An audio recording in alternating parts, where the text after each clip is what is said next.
Hello, ladies and gentlemen, and welcome to episode 10 of TEW 2016. We are finally at the first sort of pay-per-view. It's going to be the greatest Royal Rumble. And let's get into this.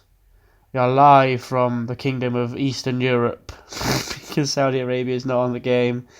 And this opening segment is just hype video, ratings bump, hyping the marquee singles matches of the show. John Cena and Triple H, they're actually going to start the show, and they actually get, I believe that's actually the best match I've had so far, between John Cena and Triple H. Oh no, Stephanie's on the show, that's not a good thing.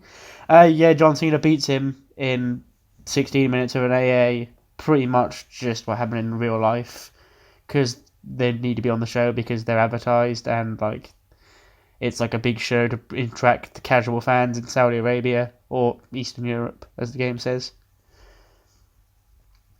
In a terrible, abysmal match, Cedric defends his title against Noam Dar in 12 minutes. His first defense of the title, Cedric gets a 30, Noam Dar gets a 25. Another woman has snuck her way onto the show. Alicia Fox. We're never going to get invited back here, guys. I'm sorry. Deletes of Worlds versus the Bar. 13 minutes, and the Deletes of Worlds, they beat the Bar, and they win the vacant Raw Tag Team Championships. Matt Hardy pinning Sheamus. Matt 46, 52, 44 for the Bar. That's actually really low. I don't know why their ratings are so bad. Jeff Hardy, of course, beats Jinder because it's Jinder. And he's not going to win the title back because he's Jinder. Just these matches, there's nothing I haven't got anything significant for them. They're just those matches that I had to book because Jinder had a rematch for the US title, so that's why I'm not going into depth about what happens in them all. Same with this one here, Bludgeon Brothers, just getting the win back over the Usos, because the Usos had a rematch clause and they got drafted to Raw, so we just had to quickly just give them the match, and then hopefully we'll move on. Seth Rollins defeats The Miz in 19 minutes with a curb stomp. Number 2 of the IC title. Miz is improving in performance skills. Another woman, Maurice, on the show. Casket match. Undertaker beats Elias. Just bringing Undertaker back just for the show. He's not going to come back like a full-time basis or anything. He's just here for the one-off like he was in real life. This show is just pretty much... Finally, a hype segment. We get the hype video advertising the WWE Championship match between AJ Styles and Shinsuke Nakamura. Our match is going to be coming up next, and it scores a B-73, and AJ Styles says underhanded tactics, but that would actually be...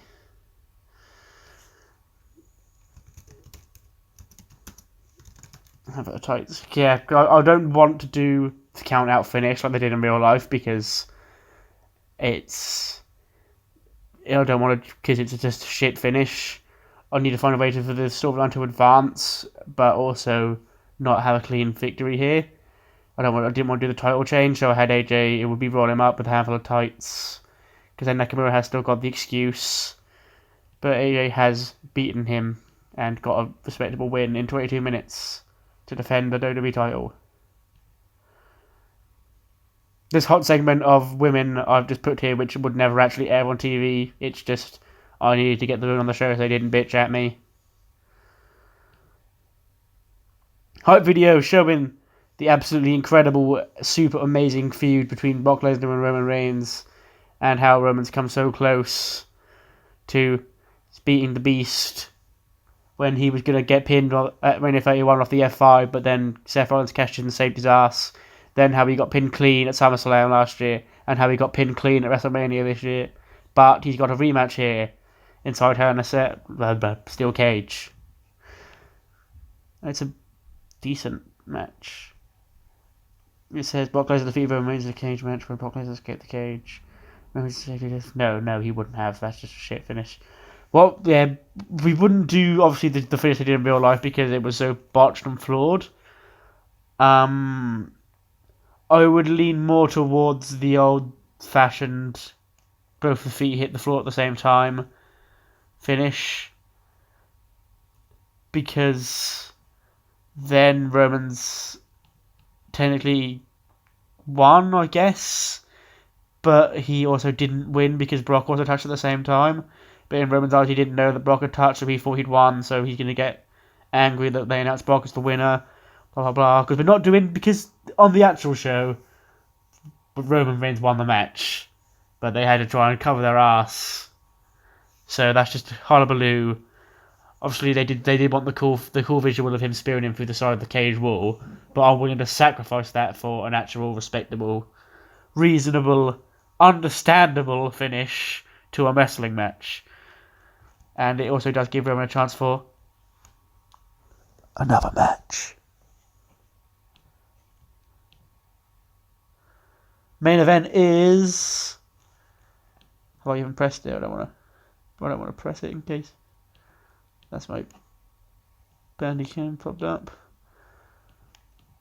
I have pressed it. Okay. C-. Shit match. But, yeah.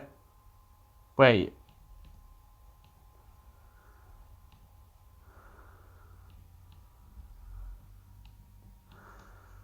Daniel Bryan won?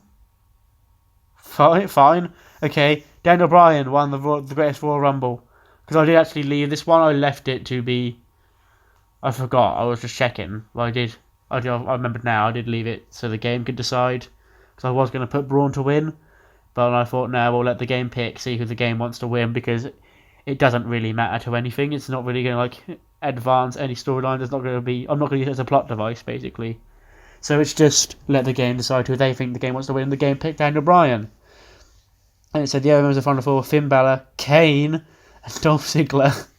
With Finn Balor, Finn Balor and Daniel Bryan. That's a nice final two they've picked. Kane got the most eliminations over the course of the match. I guess the excuse I can use is Kane is an old school guy, and the fans in Saudi Arabia, they really like it. Actually, no, fuck this. Okay.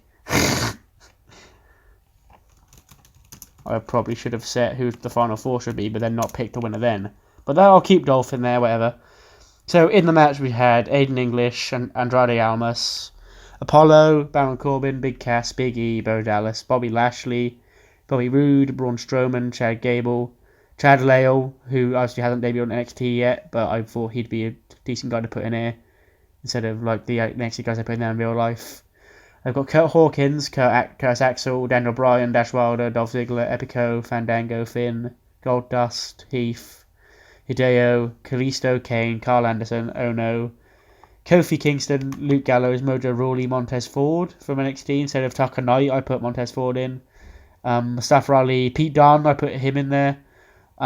Primo Cologne, Randy Orton, Rhino, Riddick Moss, Roderick Strong, I called up, like real life, I put him in there as well. Rusev, Samoa Joe, Scott Dawson, Shelton Benjamin, Sin Cara, Tino Sabatelli, Titus O'Neil, Ty Dillinger, Tyler Breeze, Victor, Xavier Woods, and Zack Ryder. That was the field. Daniel Bryan apparently won it, so I left the game to decide it.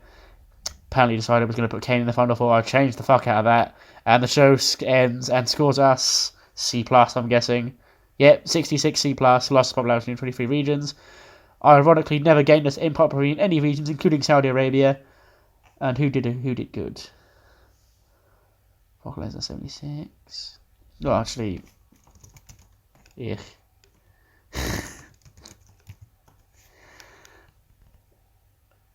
Actually, no. Triple H and John Cena had the best match. What am I doing? But I can't praise Triple H because he's my player character. John Cena. I'll put Brock Lesnar. Please, please, please. So that was. First, I guess it's not really a pay-per-view, it's just something I wanted to book. As you can probably tell, I wasn't the most enthusiastic, so I didn't build up to it. But now it was sort of just in the way, getting in the way of my booking, so now that's out of the way. I can actually... The actual brand split and the actual Superstar shake-up will take into effect, because there'll be no Raw guys that need to wrestle SmackDown guys for titles anymore. So now we'll get on to actual booking as we book off to the first real pay-per-view, that being Backlash. And hopefully I'll see you all then.